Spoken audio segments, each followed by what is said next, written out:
Hello, folks. Thank you so much for being here. Normally I'm like, it's a beautiful Sunday morning. Wait, is it beautiful? Is it morning? It's dark But out. What's happening? it is, right?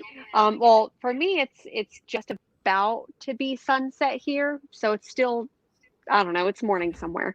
Um, but thank you for everyone for being here. I know that normally we've been doing this in the or on Sunday mornings. We missed last Mhm. week because I was a sick girl and just did not feel up to it. So thank you for everyone for continuing to be here. Um, I am so pumped to talk about comics because you and I haven't really had a chance to talk about comics in like 2 weeks. No, it was like Um, our first week apart, and I'm like, I know she's not feeling well. I'm like, but I'm so lonely, and I don't have anybody to talk to. And like me and Jen, we have such like matching and meshing personalities that yeah. like it feels like we're the same person, but at the same time we're not. But it's just like that. It's Mhm. that comic BFFF vibe, and like when she's not around, I miss it, and I'm like, who am I gonna scream about sexy comics with? Like Aw. nobody. I just want to like hug you through this. Thank you Oh everyone no, for I'm just just being like. here during this moment. We're having a broman, assessment. I really don't know. Um, assessment, a broment. But we're here to talk about comics, and we're going to talk about comics from the last couple of weeks. We're going to dive a little bit into future state. We're going to dive into pickups. I know I picked up a lot of stuff. Yeah, So Jen went hardcore. She was gone for a week and she went hardcore. I really did. I ended up picking up just 20 something books on my lunch break. Like I went ahead and ordered them and then got them available for pickup, ran to the store, and then came home. So, anyways, I've got a whole like 2 bags full of books here that I'll go over, but So we she can do that in a really minute. went in and spent that dumb bitch money. I really, really, truly did. But I love it because I'm going to read them eventually. Really quick, I want to say hello to several people in the chat. I want to say hi to Travis, who I think like Travis, you've been waiting since the beginning, so thank you so much for being here. John, once again, thank you so much for being here. So good to see you. Kirby, thank you for being here. I know you sent me a message and you're like excited. And hello, G Spot. So good to see you. And then that's you. That's me. It's gonna be interesting to see like our morning crowd versus our night crowd because I feel like not everybody's a morning bird. I know I'm not a morning Yeah. bird until Jen was like, "Hey, we're gonna do a comic show in the morning," and I was like, "I Yeah. guess I'm a morning bird now." But I think we're gonna have a good turnout tonight. At least I hope so.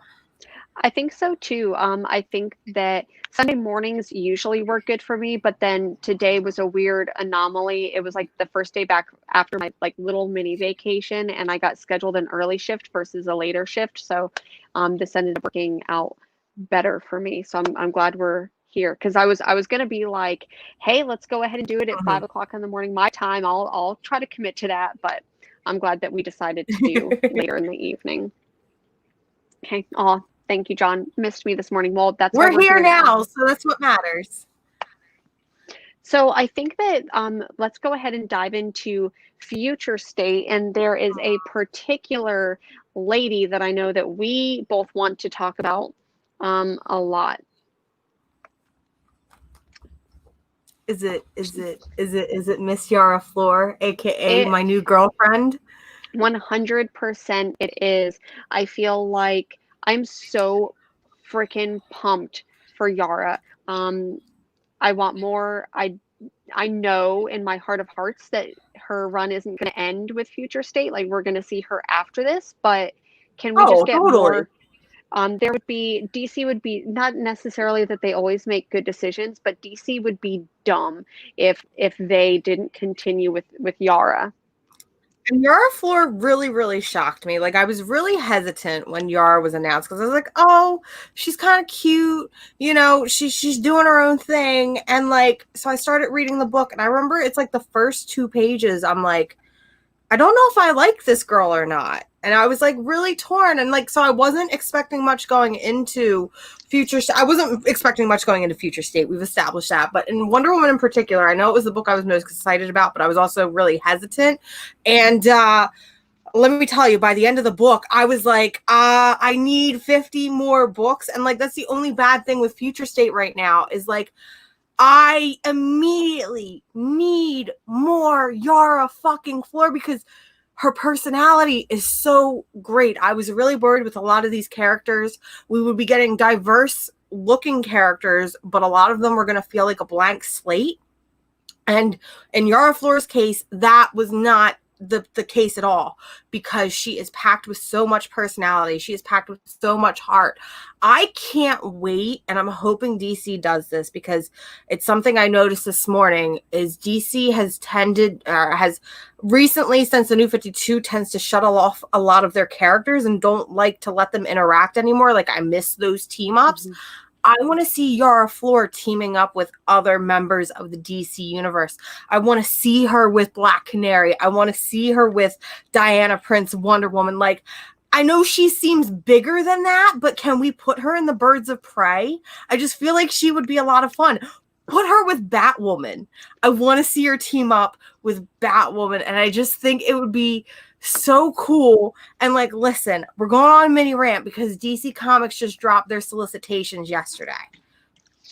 I haven't even seen it yet. So what is going on with Future State? I don't know if it's that they're waiting until May, like their next round of solicitations, which would end up with May after Future State is technically done, because we're still in the middle of Future State to announce stuff.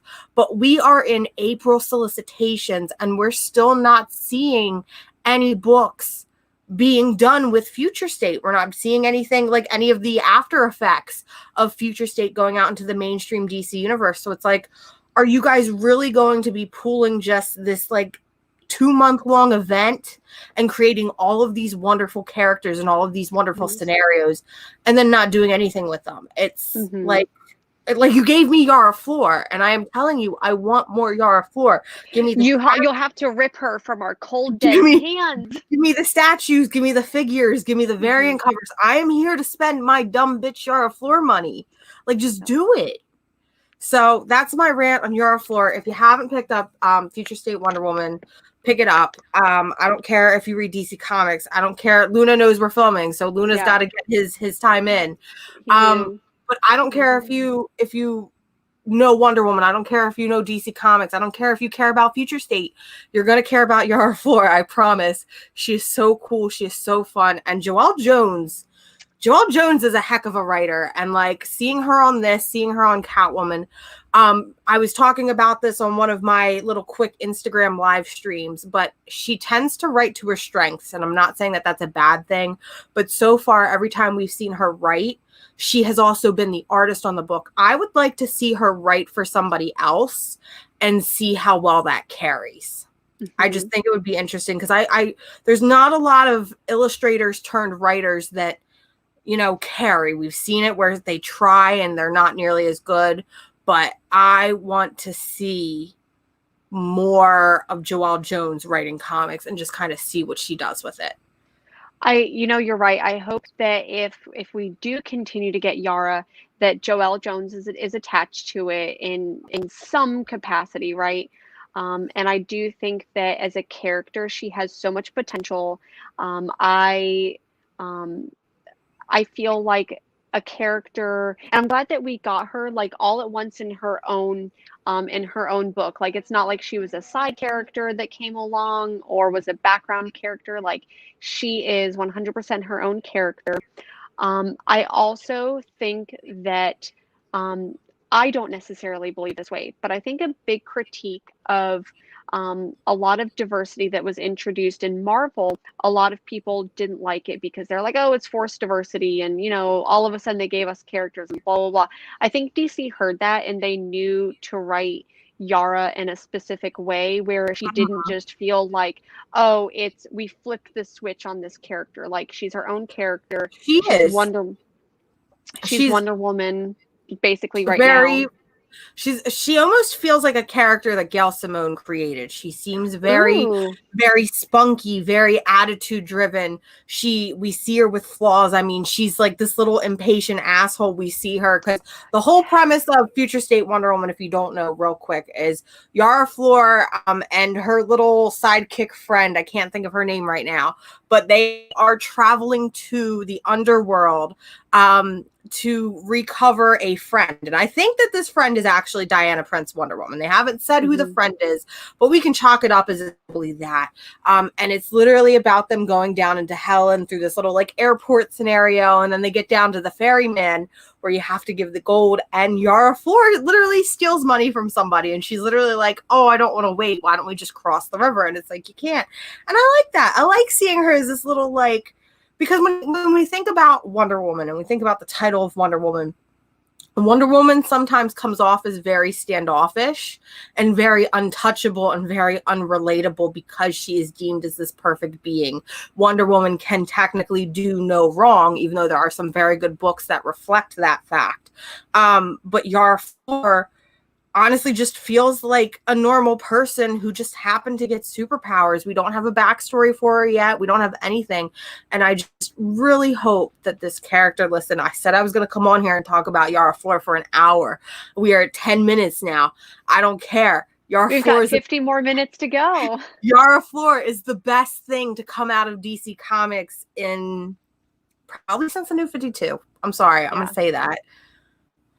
I 100% agree. And what I also love is that I will die on this hill that redos, events and things like that are ultimately going to be good for new readers, right? So as much as people don't like reboots and things like that, I do think that they are good to introduce new readers. And Yara is a fantastic character. So people who are just now getting into comics can pick up this issue, can pick up Wonder Woman, Future State Wonder Woman, and not have to read how many 80 years of comics to get into it. So I'm very excited. I'm very excited for more. Let's go ahead and say, so Puff agrees. Enjoyed Yara Flor. Yep. I really hope we're not like spoiling it for anyone who's like, who the hell is Yara?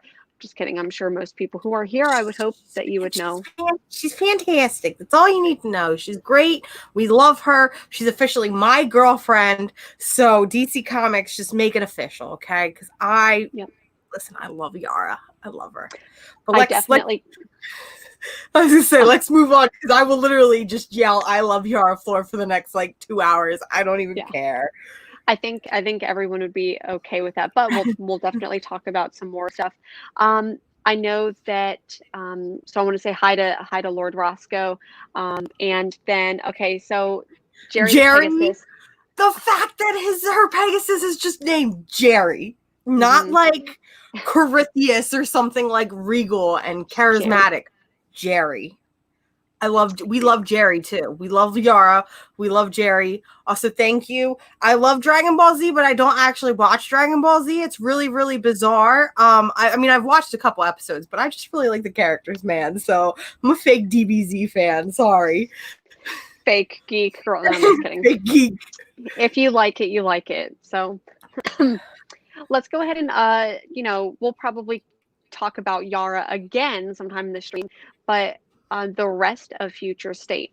Now the first week, and that was like last week, the first week of January.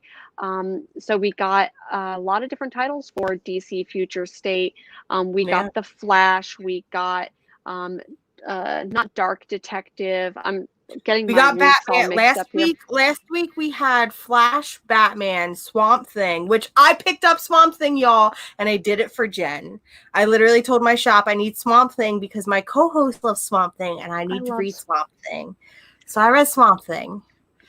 I know Jen loved Swamp Thing. I didn't care for it as much as the other titles, but I still really, really enjoyed it. As I told Jen in the beginning, it was really hard coming off of a book like Wonder Woman, which was very fast-paced, very character-driven, very like loud attitude, which is the type of books I tend to gear towards.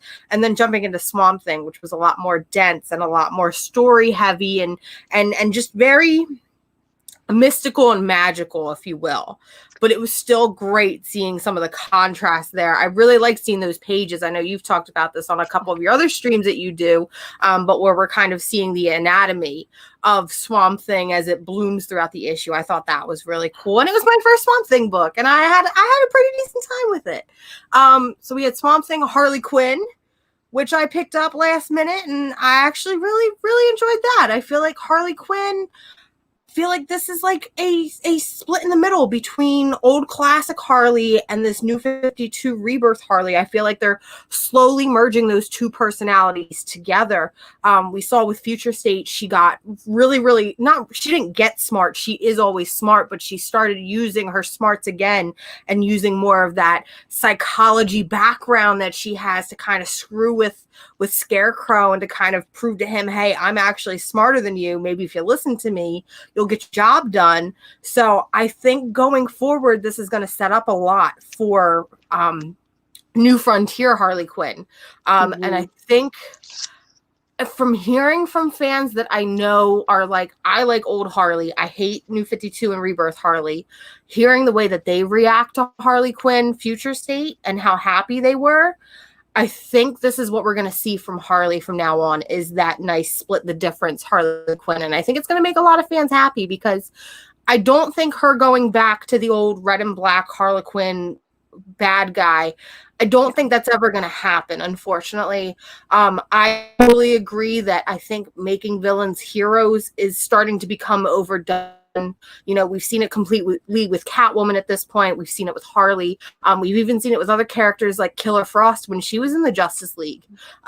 You know, where why make a bad guy hero? I mean, there are some bad guys that have heroic or vigilante tendencies, but some people are just downright evil or downright bad, and that's okay.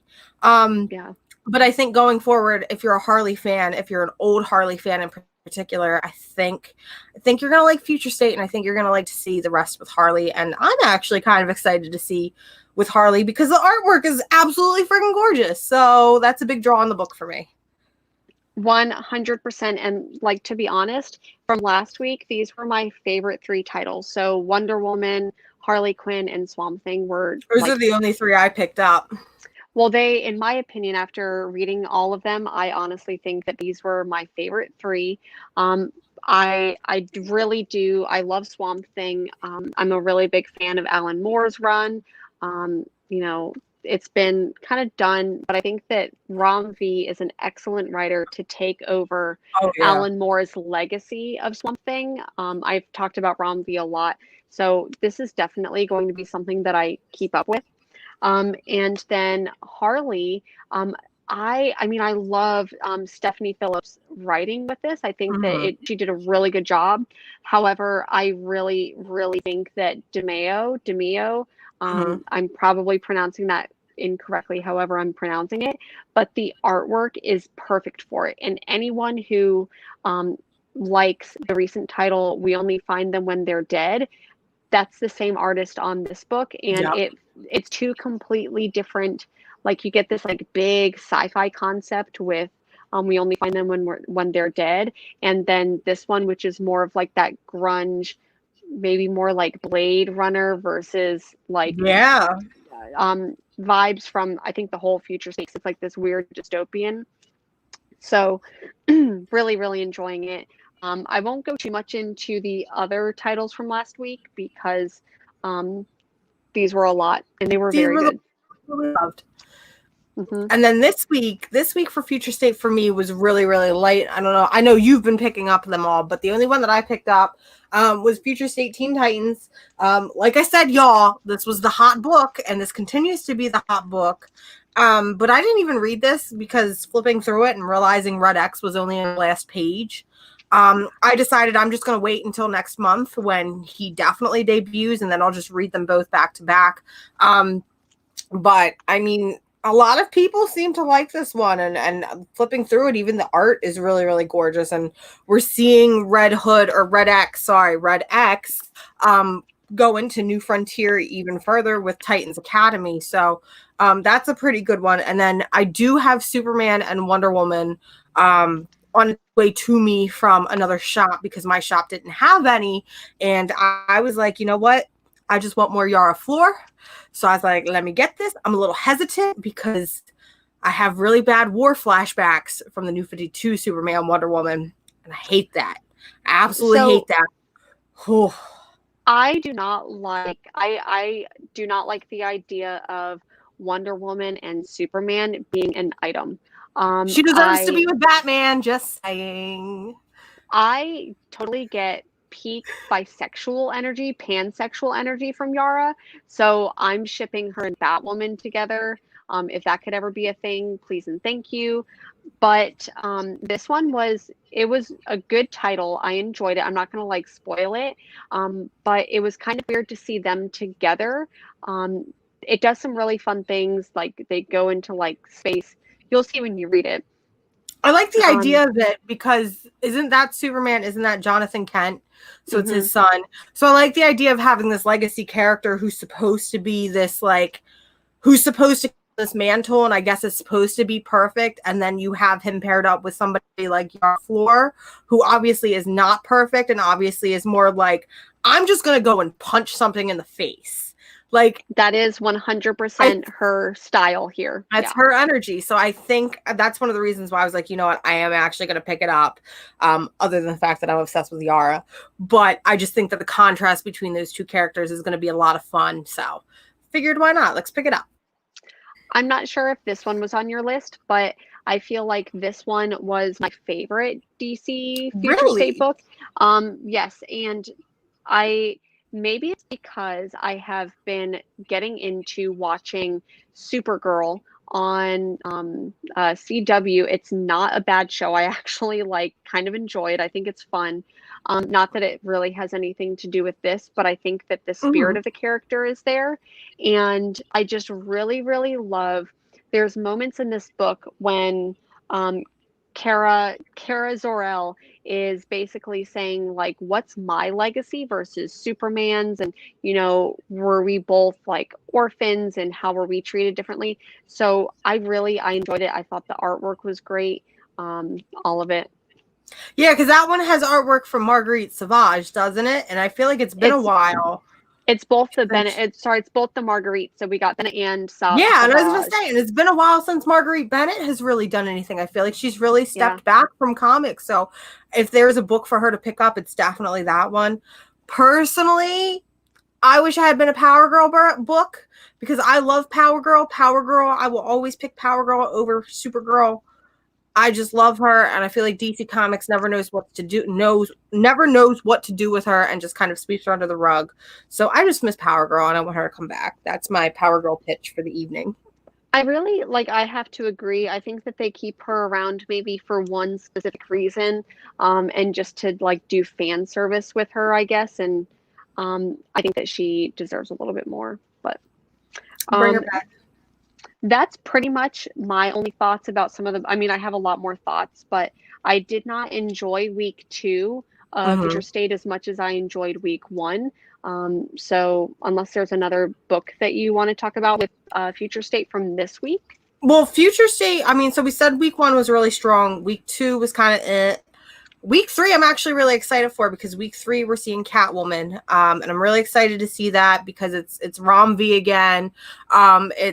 I think it's Gabriel Fernando or somebody like that, but it's whoever's doing the Catwoman run with him now. Also, hello. And I've been seeing previews, and it just looks like this really fun action high speed, not to mention Catwoman's new costume looks dope as hell. So I'm excited to jump into that. And then Immortal Wonder Woman, I'm kind of excited for because we're getting a fat babe Amazon. So I can be an Amazon now officially. But I'm really excited just to see Jen Bartel do interiors again. Because I feel like we never get to see her do interiors. So seeing preview pages. Also, got a sneak peek. Big Barda is an Immortal Wonder Woman, y'all. I'm really excited to see Jen Bartel draw Big Barda. And just, I'm excited for it. I hope we get to see some Granny Goodness. Because I miss Granny Goodness, and I will see Granny Goodness. I will see Jen Bartel draw Granny Goodness because I know she'll be hot. Especially like you said, Jen Bartel doing interiors, because we do get It to doesn't mostly see happen. covers, and we get to see, like, I feel like we get to see a lot of fan art, at least that's what it feels like. The last time I saw her doing interiors was with Blackbird, the Image comic. Wasn't Mhm. necessarily in love with that book, just, and that's more of the writing than the artwork, because Oh her yeah. artwork is amazing. But I just didn't love Blackbird, so. She also did that Thor book too.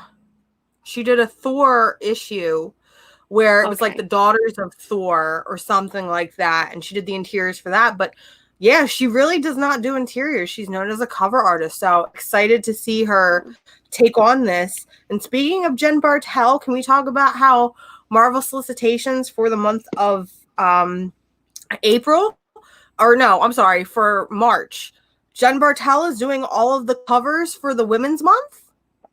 Ooh, For okay, Women's so History Month? I mean, we haven't been able to see them because previews and Marvel don't like to update, but they want us to pre-order hella in advance, but I can't even see the cover. So I just went and pre-ordered them because I'm like, they're Jen Bartel. Obviously, I'm going to like them, but I'll want them anyways. Yeah, I don't even need to see. she's Just sign me she's up for doing all like Jen she's doing Bartel. like 10 covers, which I think is insane. She's doing 10 covers across all the different Marvel main titles, and she's doing they're solicited as Women's History Month variants, and one of them is an Emma Frost variant. And even though I can't see it, I know I'm gonna frame it. So yeah. Yeah. Whew. So, I know we just like kind of like steamrolled through the first 2 weeks of Future State. Huh? I know I mentioned my favorites, and we talked, of course, about like Yara. I'm curious if anyone in the comments has any other like thoughts or anything about Future State. But since you and I missed last week together, one of the other books that was seriously one of those like hot books of the week was Star Wars High Republic. And this one, I most people know my feelings about Star Wars. Like, I'm not a big Star Wars movie fan. However, I am in love with a lot of the Really? Star Wars. Yeah. And I am really in love more with the Star Wars comic universe than I am with the movie universe and even That's shows. So, like, I think that one of the hottest new characters to arise is Dr. Aphra. And I think that they're because of movie releases and show announcements and things like that, she's probably going to pop up in the cinematic TV universe sometime Mhm. soon. And I At think least we that's hope. why, yeah, I hope so. However, if you are reading it, which I hope people are reading on it and not just speculating with Dr. Aphra, but I really hope everyone who's interested got a chance to read High Republic, because I feel like not only was this a hot spec book, but this is just a fantastic Star It's Wars already book. on third printing, which is like insanity. It came out last week and it's already on third printing. Like, that's in like comic book like terms, whatever. Like, that's insane. It is insane. Let's Yeah. hope that most comic book stores, a lot of what I heard about comic book stores is that some of them didn't even put this on the shelves. Maybe some went into boxes, but they mostly ended up going to like eBay before they Mhm. even got released. So, Unfortunately. So High Republic as the residential Star Wars crazy pants. So I liked it, but I didn't like it. And here's why. oh, okay. So I liked it because I thought it was an interesting story. I like that we're seeing a larger side to the universe. We're seeing something outside of the Skywalker saga. However, as I have previously mentioned on this show, I don't like the Jedi. I think that they are boring. I think they're a bunch of twerps, and it just doesn't do anything for me. I'm sorry. I don't like the Jedi. I think they're boring. So the fact that this is a Jedi heavy book into their mythos and their mythology, I already was like, all right, I'm like half off on this book, but I'm going to pick it up because it's Star Wars and because I'm a Star Wars shill. However, what we were given, the characters that we were introduced, I really enjoyed it. I think it's definitely going to be a trade weight for me, but I am definitely interested to see where this whole High Republic era goes, considering it is the first extended universe from Star Wars since Disney bought them out. So that to me is really, really exciting. I think there's some fantastic characters here. There's some fantastic concepts here. That cliffhanger at the end is really, really interesting to me, and I can't wait to see more about that. Also, we get to see younger Yoda, which is really, really cool. Darth Mars. Okay, I see how it is. That's fine. I am Rebel Scum Mars. Thank you much. See, I'm not the only person who doesn't like the Jedi. But again, I think that this is definitely going to be a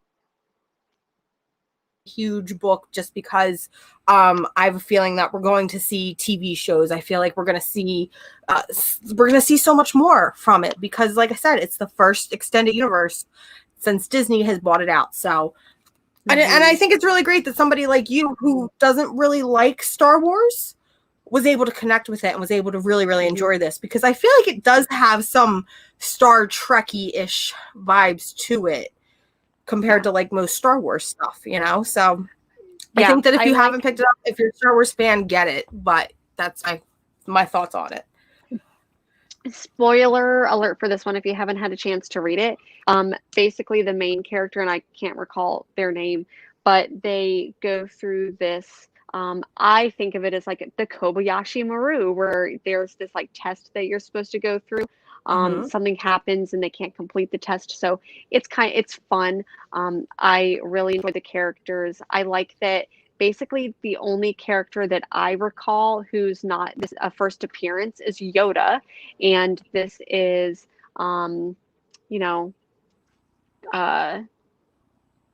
first appearances for so many other characters. So I really liked it. So I think Chaos, we're talking about High Republic. We're kind of going over last week too. Let me go ahead and see here. Okay, so Serge, I hope I'm pronouncing that right, says, is Spider-Woman any good or no? Because I'm having second guesses about it, but also want to jump into Future State and what is the best title for that? So for Spider-Woman, I haven't read it because I was trade waiting it, and now it's finally hit. And I'm hoping my local library has it. Honestly, a lot of people seem to like this. I flipping through it. It seems like it's a really fun title. It seems like it's definitely worth picking up, especially in trade if you haven't yet. In regards to Future State, I think we both can agree Wonder Woman probably is the title to pick up on because it's fun and it's self-contained. Whereas you see like Teen Titans, you see Batman. These are all like pre-existing characters doing stuff. But Wonder Woman is literally just her own character, and she's going down to hell, and she's got her own little adventure that she has to follow. And there's like no ties to the previous universe at all. So, but yeah, it's an easy entry. It's an I would say like 100% pick up Spider-Woman in trade. Like I think if you're looking to find it in single issues, it's going to be a little bit tricky because it did just end. So definitely a trade wait for that. Still going.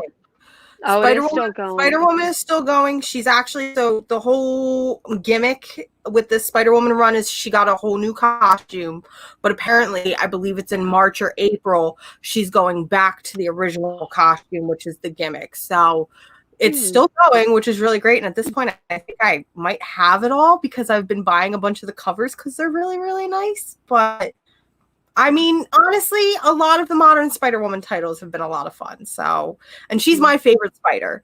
So I'm saying pick it up because Jessica Drew is the best. Yeah. I think also to kind of like bump off the other point with the Future State titles, it's a lot, right? Because each week it's like 6-7 different titles. So there's a lot. Some of them are $7.99, some of them are $3.99. Sometimes with the $7.99 or $5.99, you get 2 titles. So you get like a Batman story, but something else. I would say if you didn't pick up the first week, maybe wait to trade for some of them. But I think that the first week, Wonder Woman, 100%. I really loved Swamp Thing, but that's because I love Swamp Thing so much. And I don't think that either of those you need any backstory into the character. I agree. So especially with Wonder Woman, you don't need any backstory for some of the other titles, especially Flash. From the first week, I feel like the person who would really, really enjoy that story is someone who just has completely like consumed Flash, knows all of the, Garrett and like all the characters. If you know that, then you'll enjoy Flash. I didn't love it so much.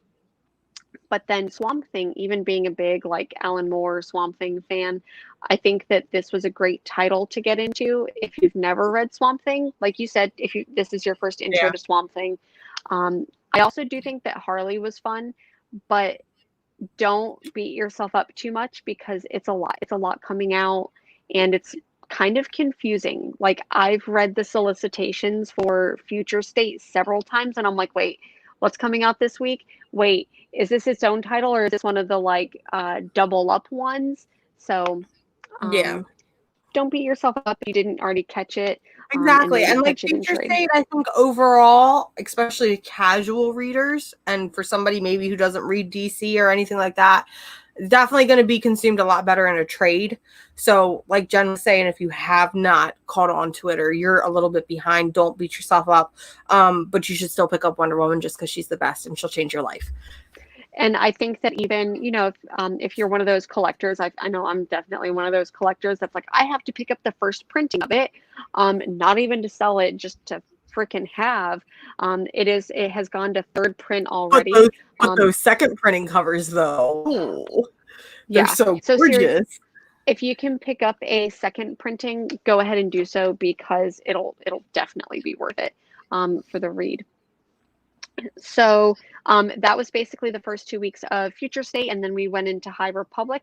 What else have you read in the last 2 weeks that you've liked? I guess we'll just kind of jumble it up. Yeah, What's let's been on your? jumble it up. So you guys know I'm a huge, huge fan. Seven Secrets. Like I might be mildly obsessed with it. This is definitely one of my favorite series to come out in the past couple years. And I went and reread issues 1 through 5 before issue 6 dropped this week. And I even went and put it on Twitter that I think this is a book that I've been invested in its world, and I haven't been as invested in a world since Saga. So that is saying something when I can remember characters and I can remember places and recall them. And like Seven Secrets does it. However, Seven Secrets ended with issue 6 this week, and is going on hiatus until April. And I actually really, really hated this issue because it felt really, really weird. So Seven Secrets, despite it being about secrets and weird mystical orders and cults, it felt like a really grounded series, and it felt like a series that I could follow. And then in this last issue, it started to get a little weird and started to get a little strange. So I'm like, now I have all these questions and I have to wait till April. So I am hoping that I am still as obsessed and in love with it in April as I am now. I definitely think that when the trade pops out, I need everybody to pick it up because I'm not kidding when I say that this is probably one of my favorite original series since Saga because the characters are so great. The characters are so great. Jen's just smiling and nodding in approval because she didn't love Seven Secrets, and that's okay. But, so good. I am I read issue 1, and I think that week, like seriously, there was like 10 things that came out that week, or maybe like the two weeks, that I hated everything. Like I did not. I think I read one thing that I mildly enjoyed, and that was definitely not one of them. But I know that you enjoyed it so much. I'm definitely committed to picking up the trade when it comes out. So I'll be picking up the trade. I was going to make a joke that if you love Saga so much and we can wait 2 years hiatus, if you love that one, at least you can wait like 3 months. Yeah, I guess I can. This is true. I really just have to say, like, because Saga's been on hiatus for way too long, I'm ready for Saga to come back. So yeah, Saga needs to come back. But yeah, that was Seven Secrets that came out this week. Also what came out this week, which I absolutely loved, haha. Oh my goodness. Haha. We have to string them all together. We can do one long ha. This was really, really good. Like I was sitting at my kitchen table and I'm like, this is dark. And I mean, obviously we know this is dark because this is the guy at Ice Cream Man. So I know it's going to get a little dark, but I'm like, oh, this is really, really dark. And this is really, really good. And then it just kind of, I feel like it abruptly ends, and that's not a bad thing, but it just, the ending, I guess because you're so invested in it, and then that ending happens and you're just like, oh. And I decided, I literally texted my shop and I was like, I would like to add ha to my pull list, please. I think I might have liked this more than Ice Cream Man. Because, like, I read the first 2 trades of Ice Cream Man, but and maybe it's just because it's that anthology style. I can't remember any of the stories that I read in Ice Cream Man other than the Dr. Seuss Giving Tree Shel Silverstein one, because that one's just so bonkers and weird. Yeah. But I really, really like this. It's an anthology series. This book ended up getting really hot. Like, it's sold out already. So if you haven't gotten it, please get it. For good reason. And I think one of the reasons why it did get so hot was because Ice Cream Man got hot, and by the time that Ice Cream Man got hot, it was like it's already too late. Like, Yeah, you can't go into like Ice Cream Man getting hot. Well, I think like maybe the 3rd or 4th volume was out when people really started buying into Ice Cream Man. So with with this book, I think that if you can pick this up, go ahead and pick it up now. And all the colors are just, or all the covers are pretty fun. So any cover you can pick up is great. So I loved this title or this particular issue.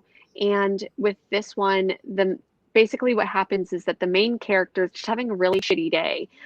He thinks that his wife is gonna, spoiler alert for anyone who hasn't read it. But anyways, he thinks his wife is going to leave him. She's telling him he's going to get fired. He goes into work. He does get fired. He gets his last paycheck and gets beat up by his friend, ends up going to the bank, and I'm not going to spoil the rest of it. But I feel like this was how I wish the Joker movie had been written.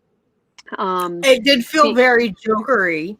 It's just one man having a really, really bad day. And like, it's gonna be, that's a good way. I think we should start reading it like that now, how John says, like Nelson, and just go ha ha. Yeah. I can't get as nasally because I'm a little sick, but I'm really excited. And haha is great because it's only 6 issues, so I don't feel like putting it. It's 6 issues. I saw that on previews today when I was going over stuff for April, but it's 6 issues, so I don't feel like it's going to be as long of an investment as with Ice Cream Man, so I feel more inclined to put it on my pool. Not only that, but I don't know who she is, but I kind of love her, but I'm also really worried because I know she's going to have a really bad time. And it's almost like, okay, well, if this first issue was Joker, like, is she Punchline? Is she going to be Harley? Like, what's going on with this new character? Not necessarily. So I read the Punchline own series, and I actually didn't hate it, but that's another story for another stream, right? I'm going to go ahead and put all these down here. One of the series I know that you and I have been talking about is Homesick Pilot. So issue number 2 came out this week. I really enjoyed it. There are some very traumatic moments in here, like, totally. And when I say traumatic, I mean like triggering. There may be some moments in here that not everyone can enjoy,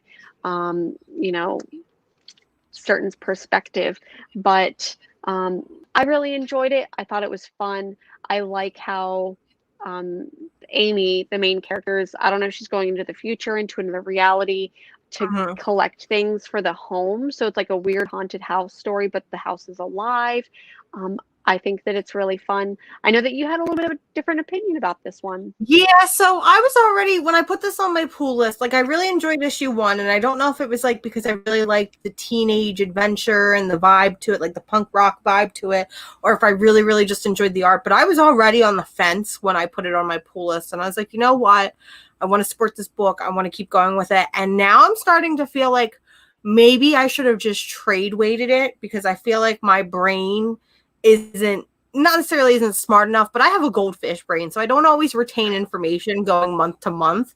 So that's why I'm very, very selective on my monthly pools, because I almost kind of forgot what happened in the first issue, and then I'm trying to go along, and issue 2 tends to get a little weirder, and we start to pick up some of the pieces that we were missing, and some of the pieces start to fall into place, but at the same time it's also throwing more pieces at us, and I'm like, where is this going? I don't understand what's happening. And so I don't know if I'm going to drop it or if I'm going to keep going with it, but either way, whether I continue with it or whether I drop it, I think I will definitely enjoy it more in trade.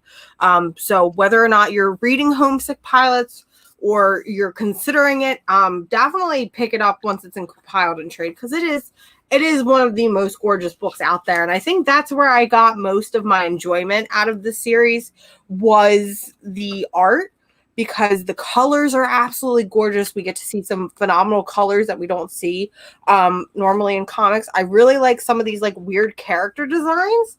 So I like seeing these. And then I liked the I don't know if he's like a devil or a demon, but the demon that she met in the house, this weird guy who's with like strangely kind of cute. I don't know how to explain it. Don't know the vibe with whatever. But I like some of the designs, and I like some of the character designs and stuff, and the colors, obviously. So I'm gonna keep it rolling. We're gonna see what happens with it. Yeah. It's goldfish brain. It's a real thing. Look it up. All right. It's goldfish brain. I'm going to go ahead and say hello to Sean and Will. I'm sorry, I'm getting distracted. I'm getting little kitten kisses over here on my elbow. He's being so sweet over here. So hello, Sean and or Will. And don't worry, Mars. We still love you because you have a goldfish friend. Oh, I appreciate that. Very cool. One of the other ones that came out this week, I'm trying to like get my stack all selected. This one, once again, or this one was it's not the end of the arc yet, but was my favorite issue of this series so far, and that's issue 4 of the autumnal. Autumnal, I think is what we're going with. Man, this book, listen, if you played the Silent Hill games as a kid, if you watched the Silent Hill movie, which is a good movie, I will fight everybody. It's a good movie and a good time. This is like a no-brainer. This issue in particular is giving me major Silent Hill vibes, and I'm loving it. And we get to see some more of the creepy backstory into the town. The whole story of Clementine, and the fact that you now have to sacrifice kids to her because of this awful thing that happened to her, and like this whole backstory of motherhood and revenge. It's like, this shit is getting dark, and it's just, oh my god, I love it. This is definitely one of the best titles Volt is putting out right now. I really think that because I really enjoyed the plot by Vault. I know that you didn't really care for that one. And that's okay. I honestly think that because the plot was one of my favorite horror comic books from the last 10 years, I would also say this about the autumnal. I never played Silent Hill. Like I, kind of watched the movies, I think. I can't remember. So I didn't like get those vibes. I do kind of get it now that you say it. But seriously, this is turning out to be one of my favorite horror. I want to see a horror. I don't know if this would work better as a show or a movie. It's not finished yet. So I really want to see I could definitely see this getting adapted. For sure. This would be a good one. And I can't wait. I mean, again, Goldfish Brain coming into it. This is one of the few stories where I read it every month and I'm still able to carry along and know what's going on with gentle reminders. But I can't wait to be able to sit down and read this one from start to finish, because I feel like there's a lot of moving pieces going on. And now that they've revealed the whole backstory of the Autumnal and revealed what is going on behind Comfort Notch, I feel like if we go back and reread those first couple issues, there's a lot that we're going to be able to pick up on and be like, okay, look at all this foreshadowing. And I really like the artwork in this one. Like, the art is phenomenal. Yeah. I like how we get that kind of genre change when we're getting the backstory telling.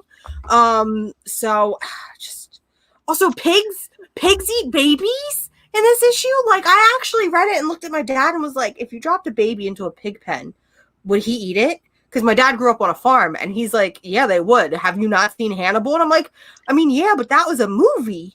And he's like, and you're reading a comic. But yes, a pig would eat a baby. And I'm like, this is terrible shit. This issue, I kept wanting to say episode. This issue introduces or like has a conversation with a particular character, and I think that the depth that this issue goes into, because we get a little bit of a backstory into this, and what's the main? Is it Kat is the main character? Yeah. She's talking with this character who went through this huge traumatic event when she was a child.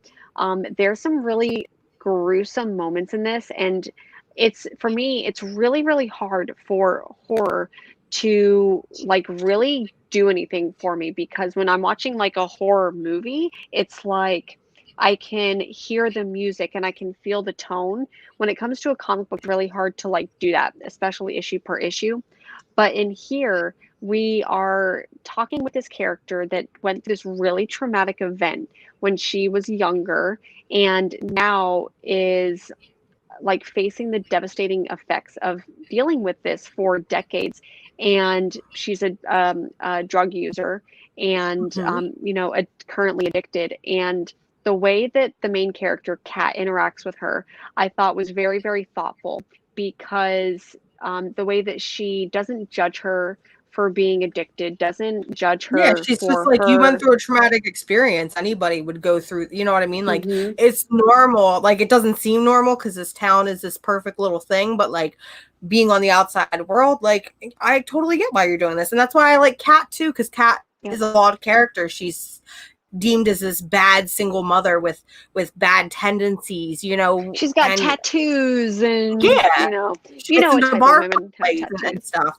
So I don't know. It's just a really great book. Between this and between I Walk with Monsters, Volt is killing it, especially on this their little Nightfall horror imprint, because they recently created this, and now the plot was grandfathered into that. We've got the Autumnal, we've got I Walk with Monsters, and then we've got Hollow Heart, which I'll talk about in a little bit.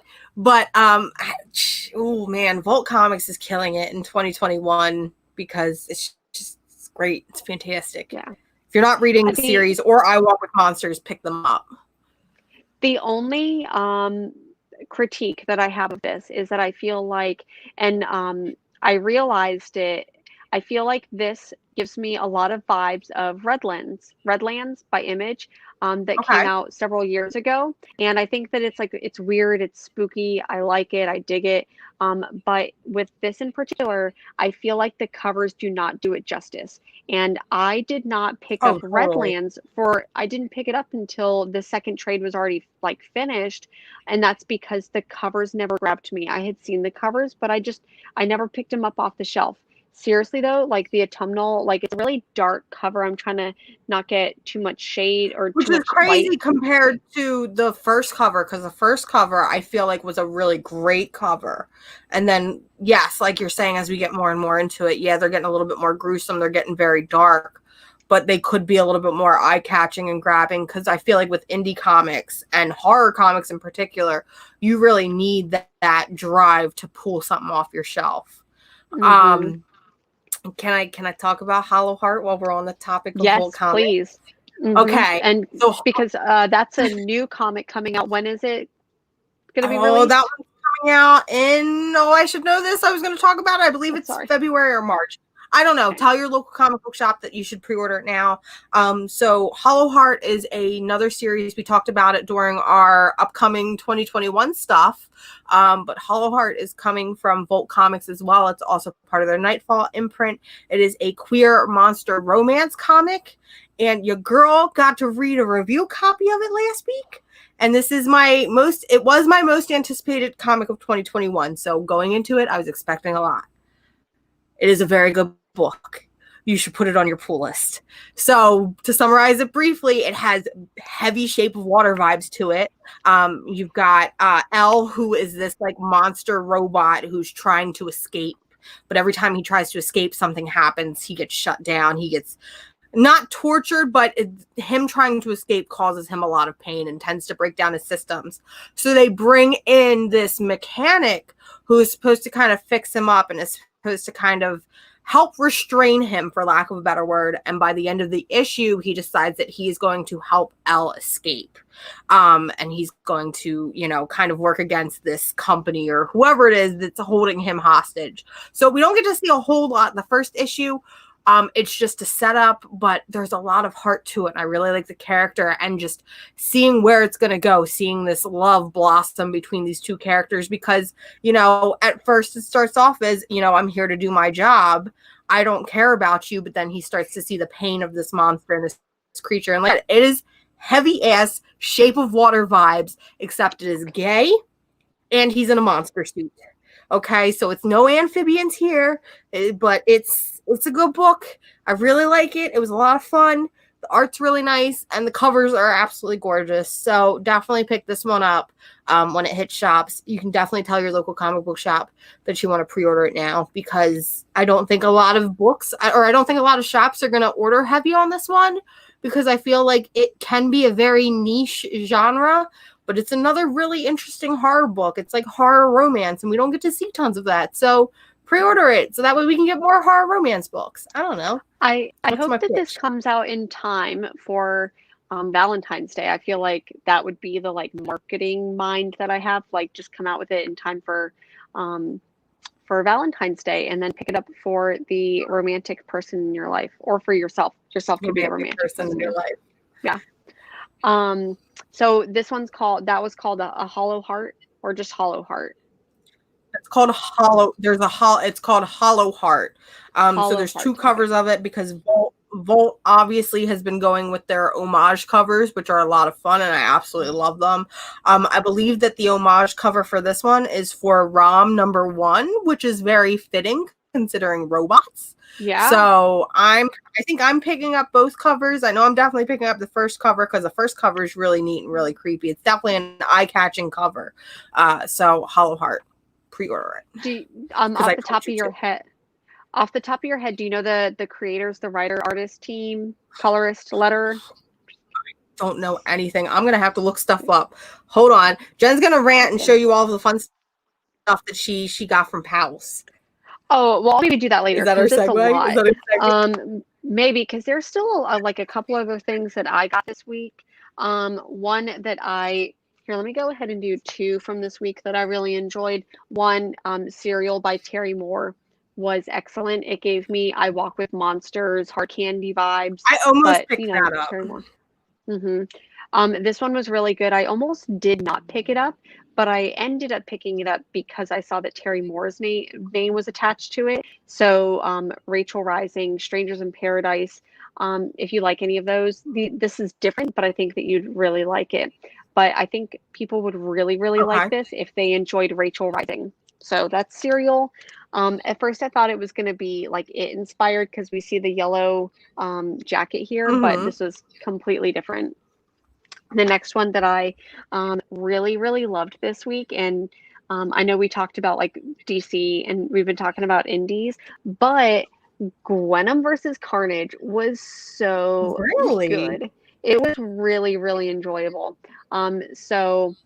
We've got most people know Spider-Gwen. It's actually Ghost Spider now. It ends up getting the venom stuff, and she ends up, I don't want to spoil it, but I feel like she meets Carnage, and Carnage is not who you expect. But then as soon as you get the reveal for who Carnage is in this, you're like, oh, why haven't I seen this before? So this is really fun and really interesting. I'm definitely going to be adding this to my pull list, which is surprising because most of the other King in Black event tie-ins I did not enjoy, but I loved this one. So that's the Gwenom versus Carnage. That's exciting. Do you have a Hollow Heart comes out in February.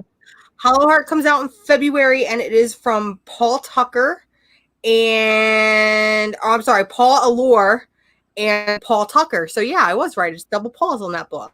So okay, double Paul. Flor wrote Guardians of the Galaxy and Teenage Mutant Ninja Turtles, and Paul Tucker did a book called Nobody Is in Control, which I have not heard of, but it sounds weirdly familiar. Yeah, I think I read the first issue of that one. Ended up not keeping up with it, but Let me go ahead and see. The Mm. Flaviano, I hope I'm pronouncing that correctly. Artwork in Gwen versus Carnage was so good. It's a fun tie-in reboot of Ghost Spider. Loved it.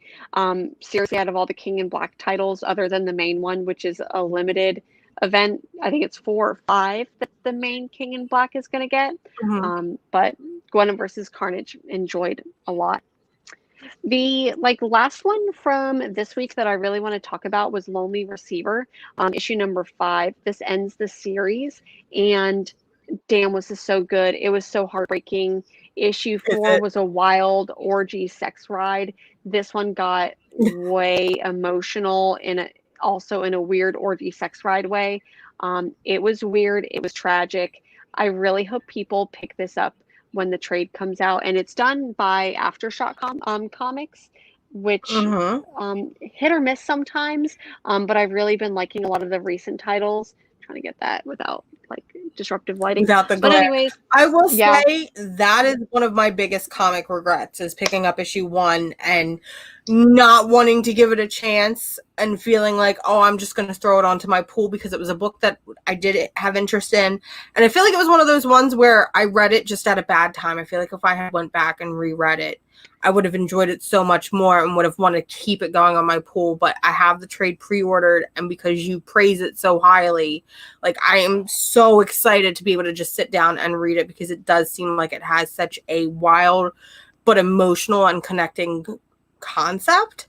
It almost reminds me of Heartthrob, which is one of my other favorite books, where it's one of those relationships that a lot of people can connect with, but maybe they don't want to admit it. I don't know how to explain it. I want to read it.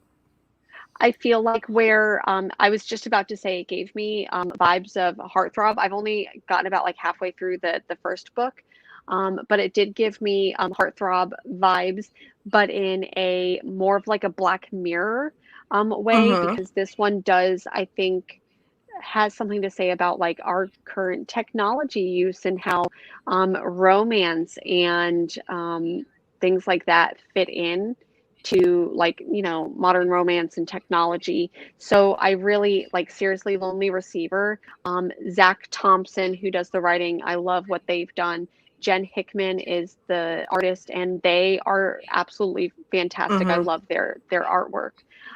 Getting a couple comments here about Black Cat. I couldn't pick up Black Cat whenever it was available. I think it was 2 or 3 weeks ago.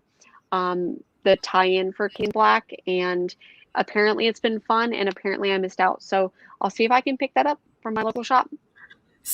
Speaking of King in Black, I'm not reading King in Black, but I did pick up the Valkyries King in Black, because it was Valkyries, and I listen, that's a book that's for me. And I actually really enjoyed the first issue, because we're getting to see the Tessa Thompson inspired Valkyrie that they created when Thor Ragnarok came out.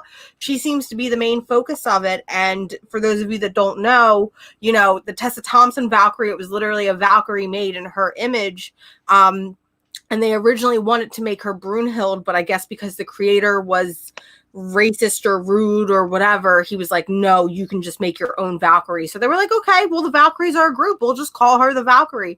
So she was in, I don't even know what book it was, but she was in a book years ago when Thor Ragnarok came out, and they kind of haven't done anything with her since. And I feel like this is kind of like her backstory and her origin. I think they're finally going to give her own name.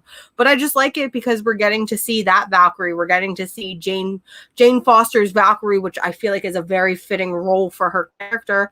And then we're also getting to see Brunhild. So I'm having a good time. I don't feel I don't know what's going on with King in Black, but I didn't feel overwhelmed. I needed to know what was going on. It just felt like a fun Valkyrie story. And from what Marvel has already teased, apparently a Valkyrie series. Oh, and it's hella gay. So, that's why I love it. But because apparently, why would the Valkyries be queer as hell? Valkyries be queer as hell. But apparently, from what Marvel has already teased and solicited and released, is we are getting an ongoing Valkyrie series after this whole King in Black spiel. And I think it's April or March. And Hela is going to be the bad guy. So it's like they wanted to make a book that they knew I was going to read. Is you're going to give me all these gay warrior women, and then you're going to throw in this gay as hell looking goddess of death, and I'm like, this is my book. I'm going to have to read it.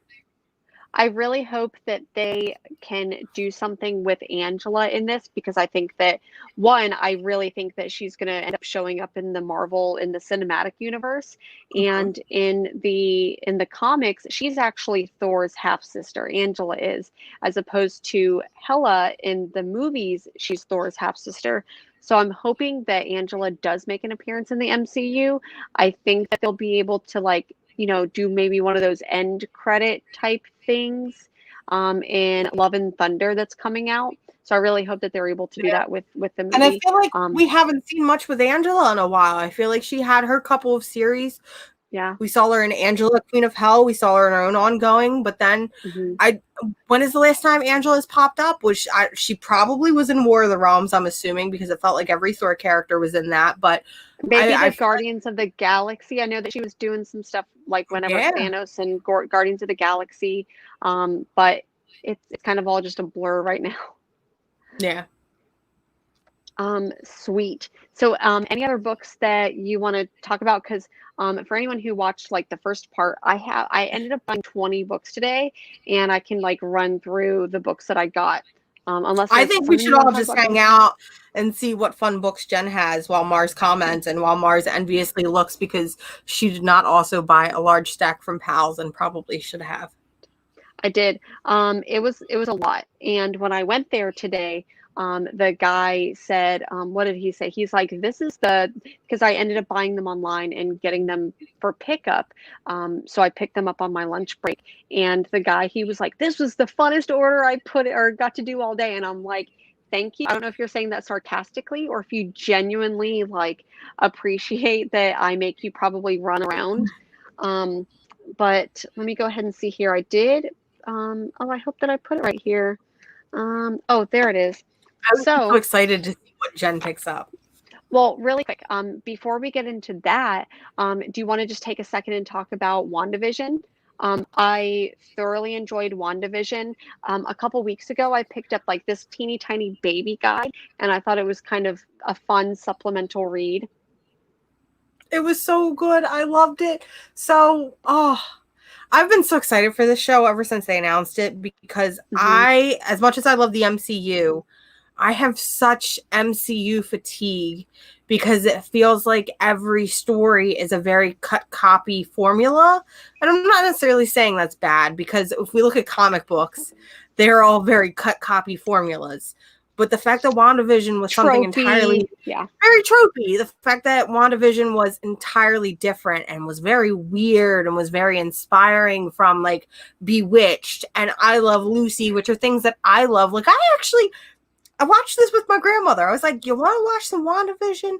I know you don't like superheroes, but it's supposed to be a weird show, so let's check it out. And she actually had a decent time with it, which I thought was really exciting. But I think WandaVision, it was just good. It was a fun time. I like seeing Wanda and Vision all cutesy and him being like, oh, my love. Not to mention Paul Bettany has Vision. It's probably one of my favorite things to come out of the MCU. I could listen to him talk for hours and hours, and I just love him. But, oh man, it's so weird and so bizarre. And you heard it here first. I can't help but feel in my bones that they are going to do something weird and like kind of subtly drop the X-Men and merge the X-Men with the MCU. Because here's the thing, when we had our big Disney press conference thing and they announced a million things, they announced Fantastic Four, which they now have the rights to, but they were completely silent on the X-Men front. And everybody's like, well, why? Because you have the rights to them. You can now do whatever you want. But at the same time, it's like, well, how would you do that? Easy. You do it with Wanda Maximoff, because she literally has every power in the universe, can do whatever she wants. And if she can say no more mutants, she could easily say all the mutants and just boom, there's the mutants. So I kind of am hoping, I know I might be reaching here, But I think it would be really cool if we get to the end of the series and then they're like, oh, by the way, there's mutants now. And I'm like, what? They're what now? You know, it's so funny because I was reading, like I said, this like little supplemental guide. It's like a little baby version of it because it's tiny. But I was reading it and I read it after I watched the show, and I really feel like there's some moments in here where we get Moondragon, and we get oh my goodness, I can't think of her name from Guardians of the Galaxy, the empath character. I was just reading it last night. Mantis. Mantis, yeah. So we get Mantis in here, and I'm like, oh, okay. I really think that they're going to merge these universes. So I think that this would be a really fun way to definitely bring in the mutant universes, the mutant verse into this. 100%. I just want to see X-Men. I just want to be able to see, and like, I'm tired because I had to explain this, to family. I hate the fact that everything wasn't able to be one because rights were sold off and because rights were held on to for so long. But now that they own everything, they can do what they want. It's just a matter of figuring out how to do it, and yeah. I feel like this is the perfect way to do it. The fact that Wanda's having this big mental breakdown psyche, because we can obviously tell this is exactly what it is. This happens after Endgame, after she's lost the love of her life and she's lost her brother. She's having a mental breakdown, and things are just going to go batshit crazy. And to kind of double up on Wanda.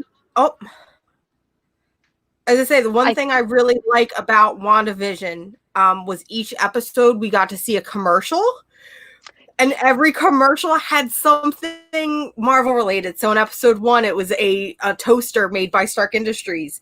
In issue 2, it was a watch from the from the Von Strucker line, and it had the little Hydra in it. So I'm like, little shit like that. Like, I'm the type of person, when I watch these shows or these movies, whenever I see a DC movie, whenever I watch a Star Wars movie, not so much with Marvel, because I don't know as much with Marvel, but I'm getting there. I always feel like I'm the type of person that's sitting there like this, looking for like every little thing possible and like connecting things. Like, I am literally Charlie Day with a board, like, give me everything. So I think those little tie-in things were really, really cute. 100%. And I don't think, the show, for anyone who hasn't already watched it, I don't want to, like, I say I don't want to get spoilerly, but to be completely honest, the show is a slow burn. I think so far, if you watched a trailer for it, I don't think that anything in the show so far is like spoilerly. Like, you don't get too much out of it that hasn't been revealed in the trailers. I do wish that they would have released it all of once so I could binge it, because it's pretty slow, but it's been really, really fun. No, it has been. And like, it was genuinely funny. Like, some of the sitcom humor, like, I was real worried when they were like, oh, well, we filmed it in front of a live studio audience and we have the laugh track, because I'm not a fan of laugh tracks. I'm sorry. Don't tell me when I'm supposed to laugh. Let me laugh when I want to laugh. Don't tell me when I'm supposed to laugh. I love that. But there was like a lot of stuff, and like, it's not spoilery, but it's my favorite part. It's in episode 2. Something happens to Vision. He gets a little clogged up in his little mechanics here. But with him being non-functional, he's basically drunk. Like, he's essentially drunk, and it's just cute and funny to watch how this robot man is like, oh, I'm gonna do magic and I'm gonna be silly and dumb, and it's cute, it's fun. Like, I actually think that tonight I'm gonna lay down and just watch the first 2 episodes again, because they were feel-good, happy times. And I feel like they're preparing us, because I feel like after episode 2, I think that's when things are going to start to get dark and weird and psychological. And I'm not ready for that. Can I just have this cute, happy, fun time? Can Wanda and Vision just be happy? They deserve it. I was trying to figure out when I was watching it, because I had my theories about what would be the comic books that you need to read in order to watch this and enjoy it. And because, you could go with the House of M. You could go... Yeah. One book. Well, and I would definitely say Tom King's Vision 100% would be the one that I would recommend, and that was the one where I was like, no, this is where it's going. I kind of see it, but maybe we'll get there in further down the line. But yeah, definitely Tom King's Vision. If you want more supplementary reading material, if you are like, I want more WandaVision, but I don't want to have to wait week to week to week, definitely read Tom King's Vision, because I feel like it's not going to spoil you, because obviously with what we've seen with Marvel is they take a lot of influence, but they do their own thing, and that's fantastic. And that's why I love these Marvel movies, because you can tell that these creators actually read the comics and utilize the source material with making it the same thing. Is Vision my new man now instead of Wolverine? No, never. No. Because here's the thing. I love Vision. He is very nice. That's his problem, though. He is too nice. I like short, angry men. And he's also not hairy enough. So I like buff, burly, angry men. I was trying to find, oh my goodness. I wish that I had it right here and just available, and I don't. But I picked up a couple of, dang, I wish that they were right here and they're not. But I picked up a couple of what ifs. If you saw one of my last videos on Wednesday, like the what ifs with Vision, and Vision gives me straight up himbo energy. Like, he a thick Vision daddy. Like, he is like jacked. And it's funny to see that those covers, and then think about Paul Bettany, who's just like this slender English man. He's a little thin boy. And it's like, oh man, it's just, WandaVision's a good time. And like, it's not going to be a good time the whole time, but that's okay. But again, this is, I guess, my plug. Please read Tom King's Vision, because it's the whole reason I started reading Marvel Comics. And it's just it's a nice, good, self-contained story. And that's my favorite thing in Marvel, is those nice little self-contained stories. So yeah, that's our WandaVision rant. That's the WandaVision rant. So really quick, before I get into this literally like 20-something book haul, one of the books that I did end up reading, I picked up Firepower. This came out like right after like things kind of started opening back up, I think in April or May. And I did not pick it up in single issue format. However, I was watching John's Comics with Kids, and his two daughters, Kate and Charlie, read this book with him, and they said that it was great. I picked it up, and it was not a bad time. I'm glad that I did not pick up the single issues, and I'm glad that I read it in trade, because I read this in like a quick 20 minutes. But it was enjoyable. I actually enjoyed it. Yeah. I think that there's a second volume, maybe a third volume. I don't know how far I am behind, but I just read this one last night. So that's exciting. Yeah. Okay. So let me go ahead, and I'm going to move some stuff around really quick, because I've got all these books. I've got a cat right here in case. Yeah, Luna's stolen the show. It's Luna's show now. It really is. Always his show. He always he could be, I mean, I have a 400 square foot apartment, so he could literally be like, I don't know, in the bathroom or something, and then he knows what I'm doing. Okay. So I had to get 2 bags. Oh, and they're so heavy. So I picked up 2 bags worth of comics today. Spent a lot of dumb bitch money. But anyways, so I'll go ahead and get started. The first one that I picked up, and I've got stickers to peel off. I'm not going to peel all of them off now, but maybe I'll do a video where I do like a boy. Yeah, it is. So this is the graphic novel for the story of Nat Turner, who led a slave revolt. So that's kind of my brand, I guess. Yeah. So had to pick this up once I saw that it was used. And yeah, it is quite a thick boy. But I really enjoyed the artwork style, because it's like kind of that simple. Yeah, it's very different.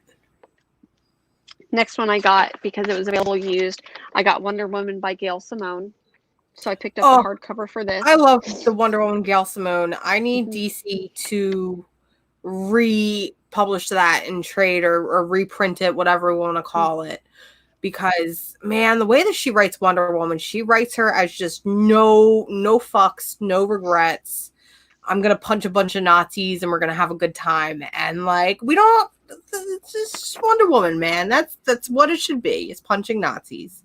Punching Nazis. Speaking of which, if you enjoy things like that happening to Nazis, you should check out the video that I did earlier this week, where I got a Nazi fighting mystery pack from my local comic book store. I'm very disappointed with some of the books that were in there, because the whole time I'm like, because I used to make those types of grab bags, and I'm like, there's so many more books that I would have thrown in there. But that all new Nazis Must Die, that Spider-Man, that's a good one. That is a good book. Yep. So these were the two favorites. Web of Spider-Man, Neo-Nazis Must Die. And then the other one, and I love my boy Magneto so much, just crushing Red Skull. So I got those. So I'm really excited for that. I hope that they do more, because I will buy every single one of them. Okay, next book that I grabbed, I had read, I think, the first issue, but then it was really, really hard to find. I heard this one was really weird, so I don't know. Intersect by Ray Fox. Ray Fox is good. Ray Fox, I feel like he doesn't publish as much as he used to, but he was doing a lot of stuff for DC and was doing a lot of like the weird, darker stuff. He almost felt like a Ram V, where he was taking on some of the more dark and mystery type books, and I don't know what happened to him. I guess we'll never know.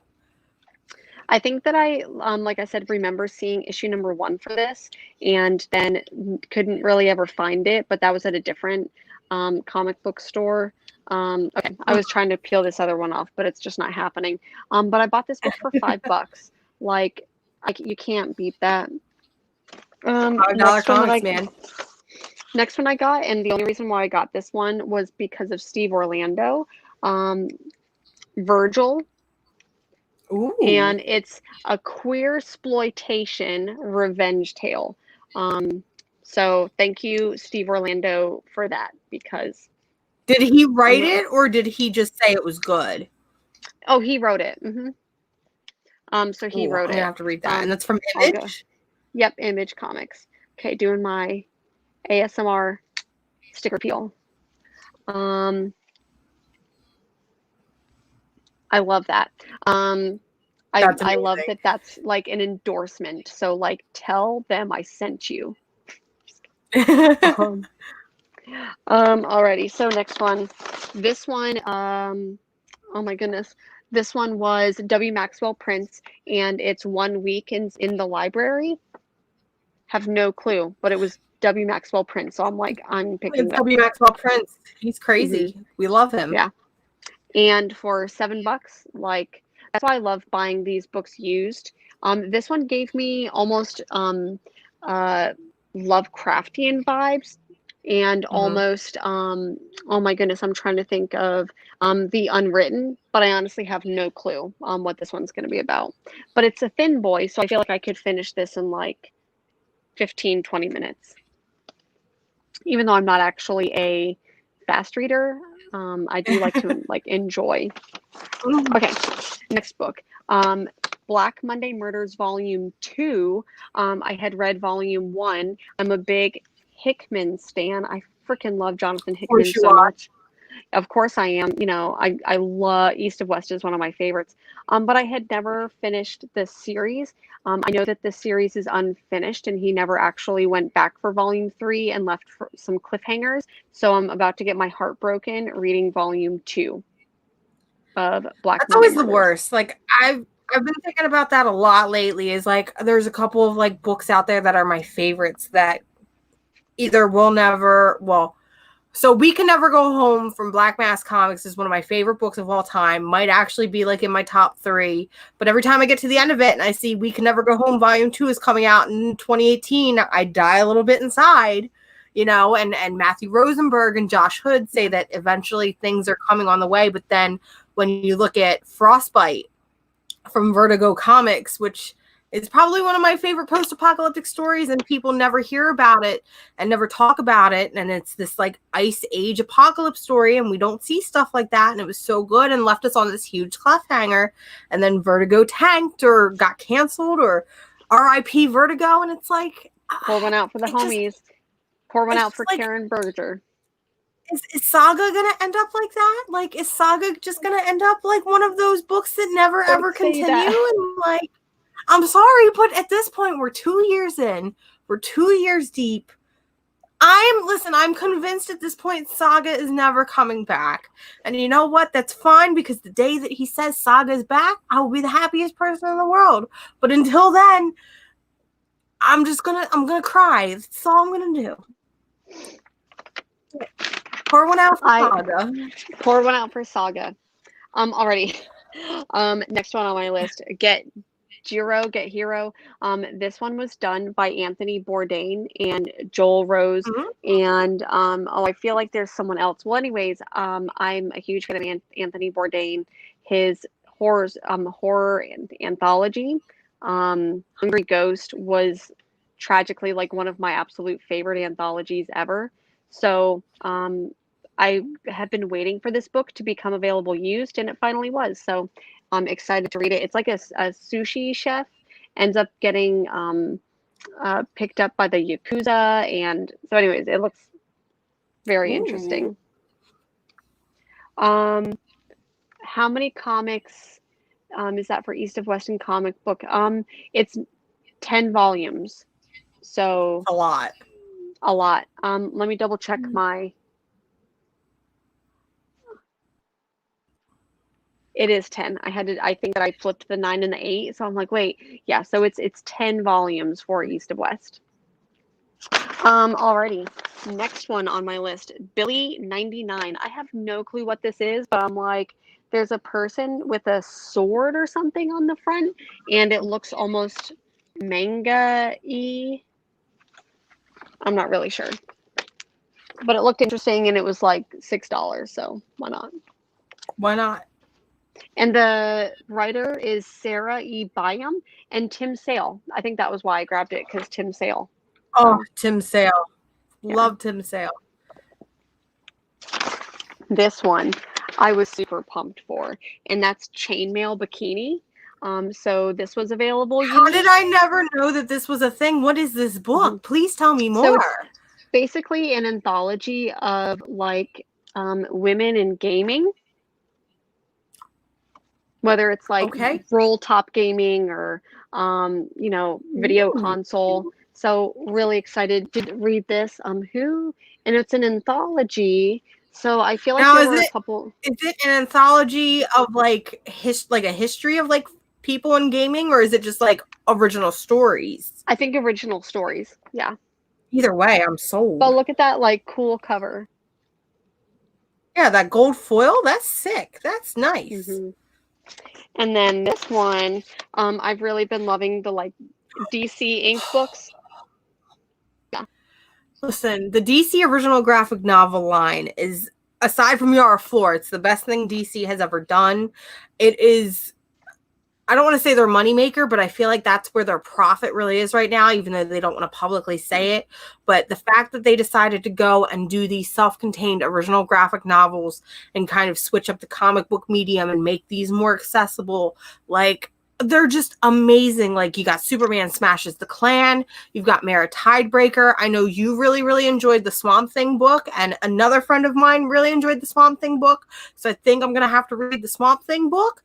But they're just fun. And like, I feel like they're great for anybody of any age. And just, oh man, they've got so many coming out this year that I'm excited for. That Zatanna book, that Starfire and her daughter book, I'm really excited for. Oh my, you can't go wrong with these. You really can't.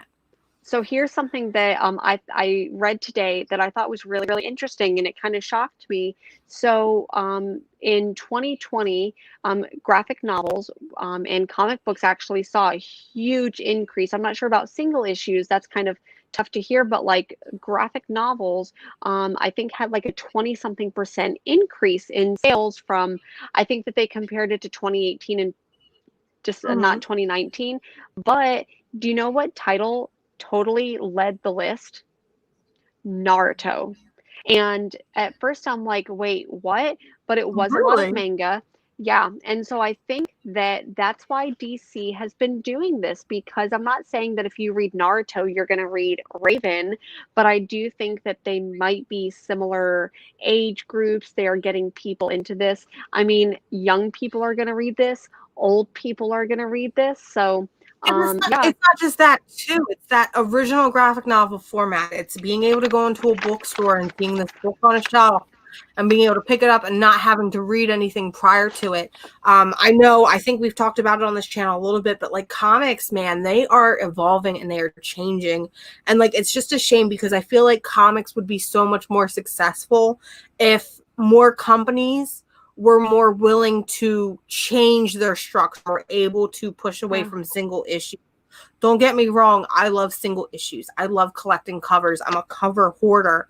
But at the same time, how many more people would be more willing to get into comics and be more willing to pick up books if they saw a book on a shelf for $16 versus having to pick up a book each and every month for $4 or $5 a pop? Exactly. Comics have become super duper expensive. And it's not like how it used to be in like the 50s and the 60s where newsstands were a big thing and you would go to the newsstand and you'd pick up a book for 10 cents or 20 cents or 30 cents. And granted, yeah, we got to look at the way that the money shift was back then too, because I'm sure that was a lot of money as well. But most of those issues ended up just getting trashed. Like if you think about it, casual people, they don't have filing cabinets and long boxes and this and that to store them. Like I said, I'm a very I love covers, but at the same time, this industry could see such a growth and see so many more people coming into it if it was more of a direct OGN format. I mean, look at DC Comics right now with what they're doing. Let's look at First Second Publishing, who is one of the top selling publishers right now, and they are OGN only, but they sell so well. And I mean, and they're good stories too. It's just back to your point about when comics were 10 15 cents. Here's the thing about that though, is that because I did the math and I think that it was like if they maintained that price point due to inflation, they would only be they would be under $2. Every comic would be under $2. But here's the thing, is that back then they were known as loss leaders. So they were 10 cents. And for anyone who doesn't know what a loss leader is, it usually is a term that comes around Thanksgiving time. So for instance, your grocery stores are going to come out with loss leaders during Thanksgiving time, like a can of cranberry sauce is going to be 50 cents. Did it cost that much to manufacture? No, but a grocery store wants you to come there and get your 50 cents cranberry sauce. So you end up getting your $20, $30, $40 turkey and all the other stuff just so you come by that loss leader. So comics were like that back then. So comics were that 10, 15 cents because they were just, you're going to go in and get, maybe kids are getting comics. They're not really collectibles. That's why you're never going to find like a 9/8 Superman or anything like that action comics, is because they weren't collected back then. They were just kind of throwaway items. So I do think that as much as I love single issues, to your point, I think the future is going to be in graphic novels, and I think that graphic novels are going to be the gateway drug into getting single issue comics. That's what it was for me. I started reading like graphic novels and then got into single issues. So, hopefully people maybe are picking up volumes of Saga, and then when it returns, they'll buy the single issues. You've had 2 years to read 9 volumes of Saga, people. And that's the other thing too, is like not a lot of people realize either when they are picking up these books. Like when they're picking up Saga, they don't realize that Saga is 5 floppy copies into a graphic novel. Like I have to explain it to my family and some of my friends all the time, because they think that comics and graphic novels are 2 totally different things. And I have to explain, no, these 5 things you see here, this is it. It's just an easier way to consume it.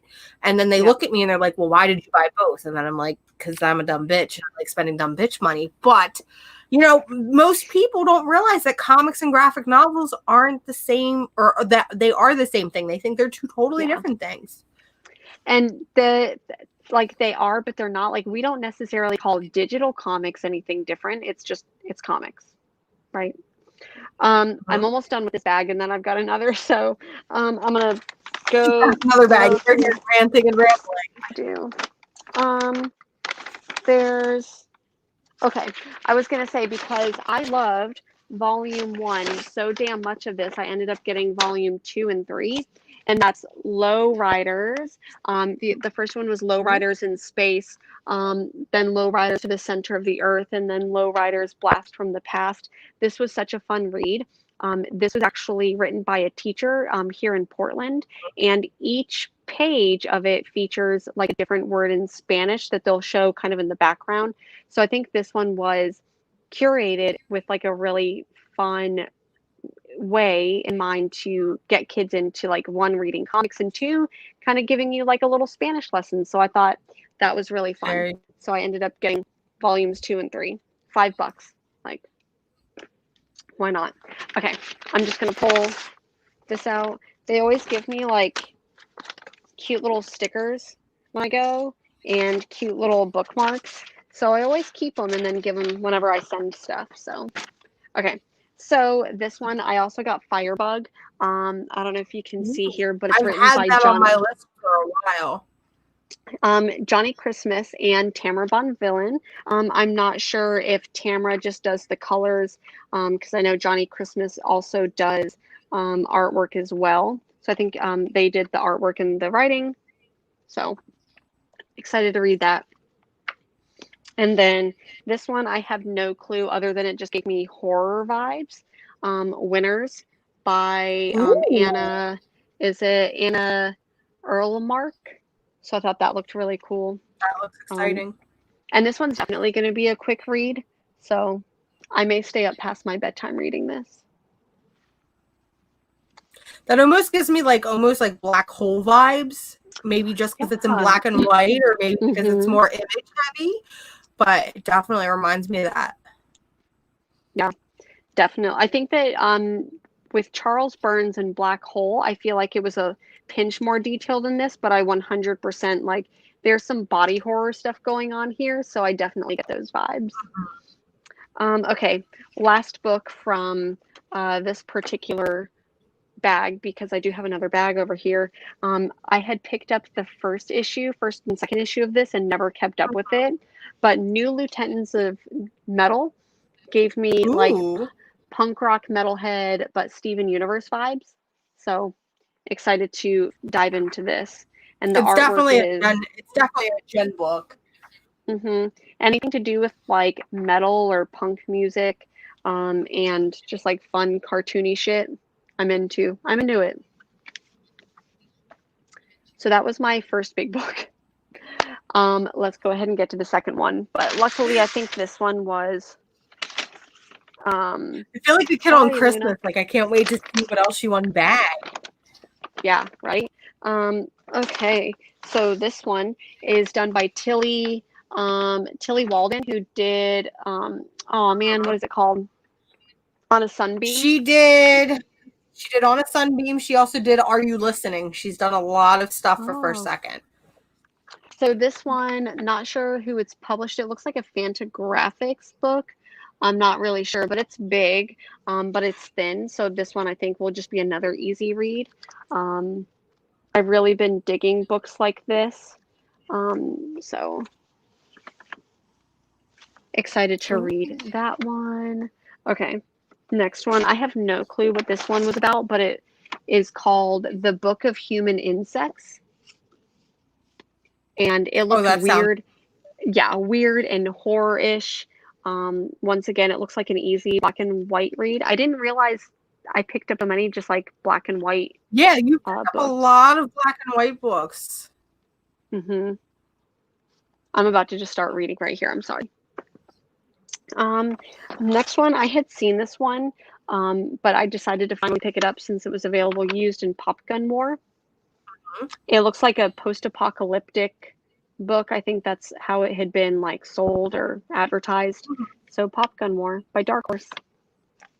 And I think this one had like a 2 and 3 volumes. So this is just the first Really? one.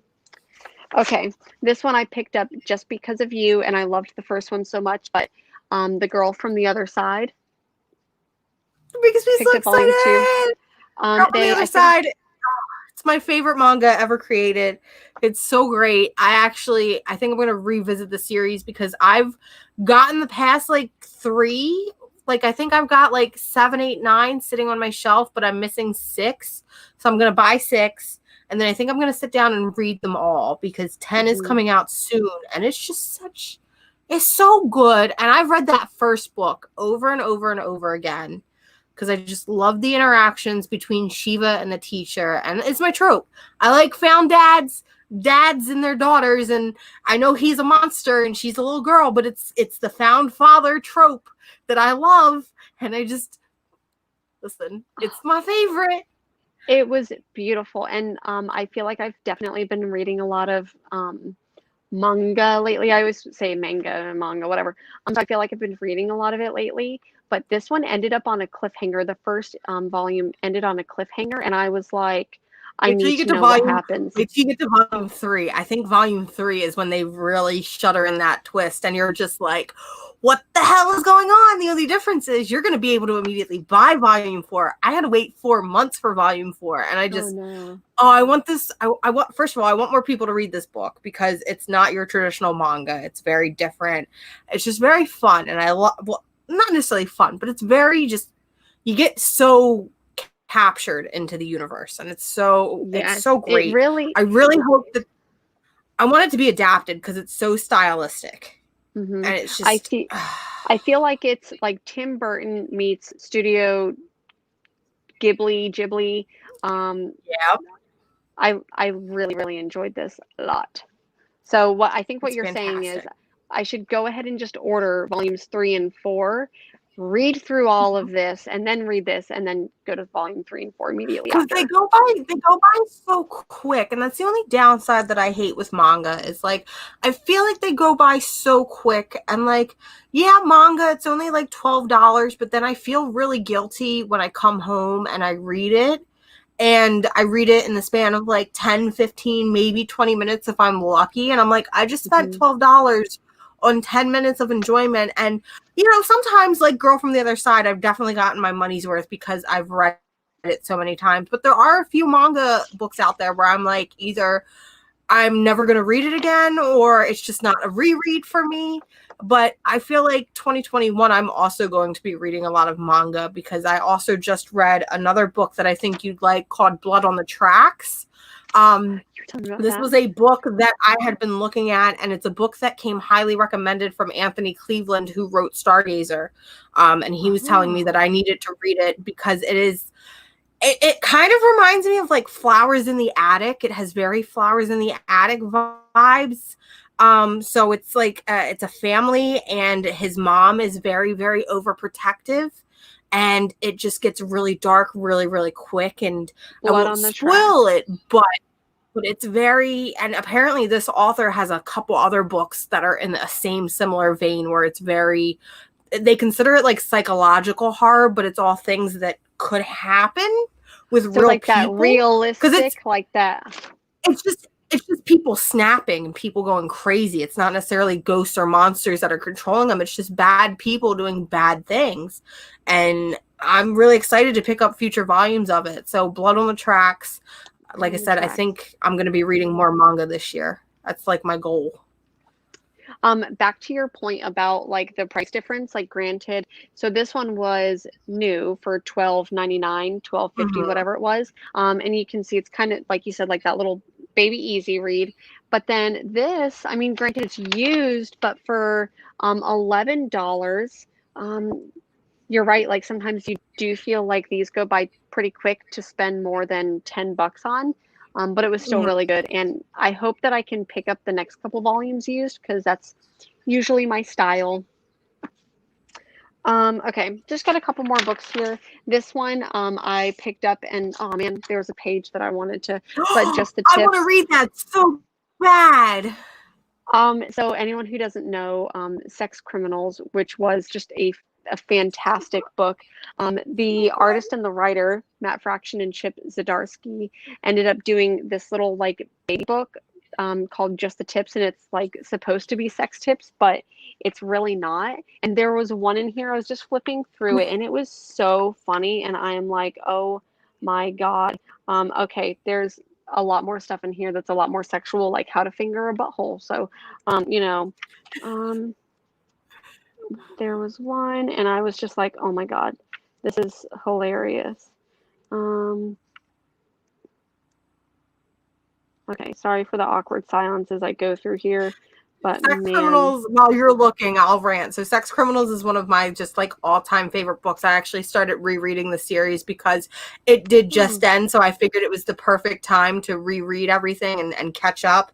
But like one of the things that I love about in Sex Criminals is there's a scene, I think it's in volume 2 or 3, where the characters are breaking up and all of a sudden everything just kind of shuts down, and it's like 4 or 5 pages of Chip Zdarsky and Matt Fraction having a conversation on the phone while Chip is supposed to be drawing these pages, and like Matt Fraction is going through like this awkward rant that I'm sure writers and artists often have. And like Matt Fraction is like, I know what I have to do, and I know that these characters have to go through this awful trauma, and then they'll find each other way back. And then he starts ranting about something that happened in his personal life. And the whole time you've got Chip Zdarsky just doing stupid stuff all on the phone. Like he's making a sandwich. He's drawing a picture of Matt Fraction with like a penis on his head. And it's just, I would read a whole comic about that. So the fact that it was only 4 or 5 pages, I'm like, I want more. But man, they're just a creative team that could do no wrong. I'd love to do more one day. seriously, like, I mean, I would say anything by them.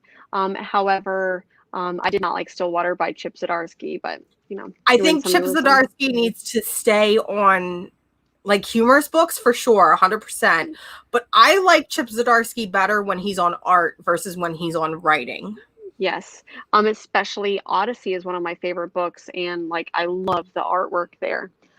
So one of my favorite things in here is that it says BDSM stands for Bondage Discipline Spider-Man.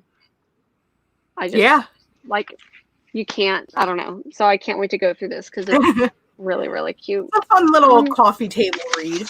Yeah. Alrighty, just a few more books. Once again, trying to get into Star Wars comic books, so I got Chewbacca. I don't even know. The old days. The old days when Star Wars was literally giving any character a series. I miss those days. Where's my Ahsoka Tano comic, Star Wars? Where is I just want it. Listen, I just want it.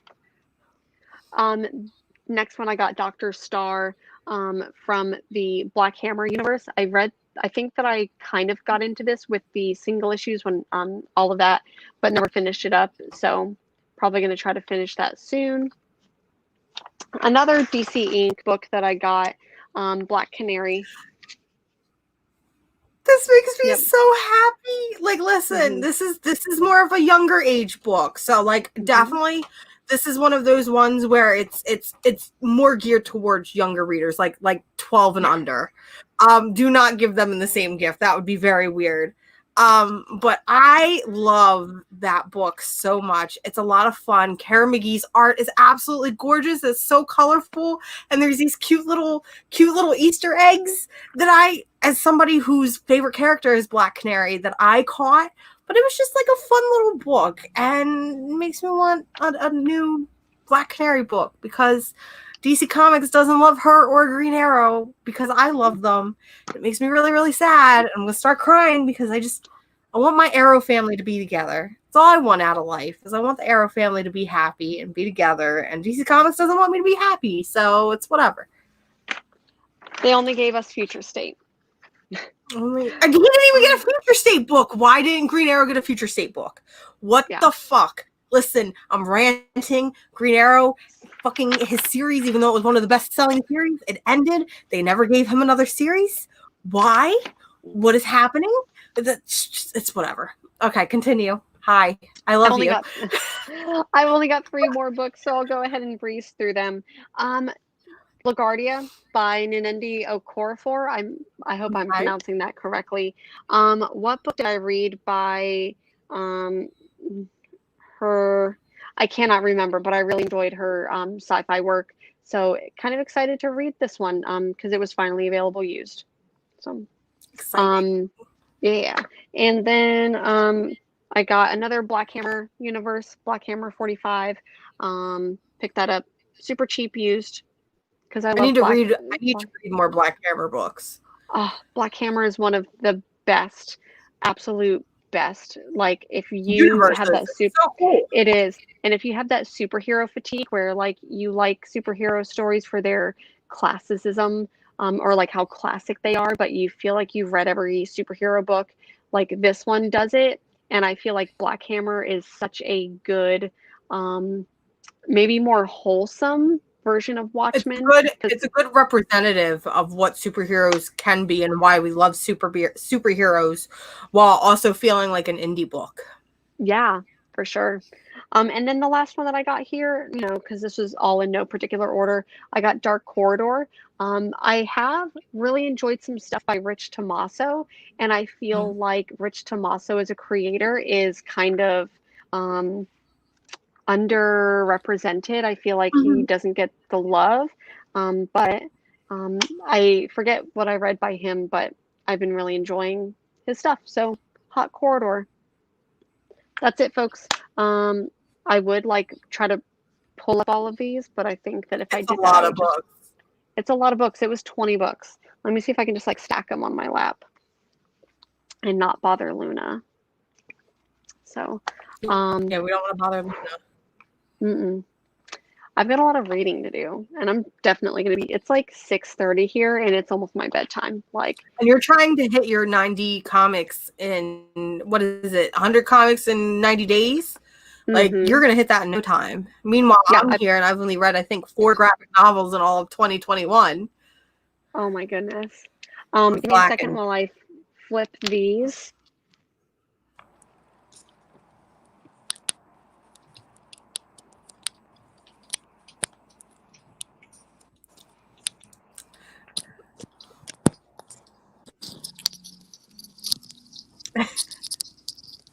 Okay, really hope that I don't have audio issues, but my AirPods just died, so had to plug in the old faithfuls.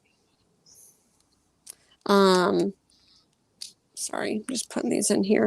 So yeah, I definitely think that I'm going to hit 100 books, especially if I just keep on going. I've read a couple smaller books, and I think that reading manga helps because they are smaller, usually faster reads. So, oh, definitely, definitely. That was definitely my cheat of like, I need to hit 100 books for 2020. Let me just read some manga because they're so quick and I can just breeze through them, you know? So, helpful cheating tips if you want to reach your reading goals, friends. Oh my God. Do you have room for all of those? Look at her shelves, guys. Where is she going to put any of these? Where do you put all these books?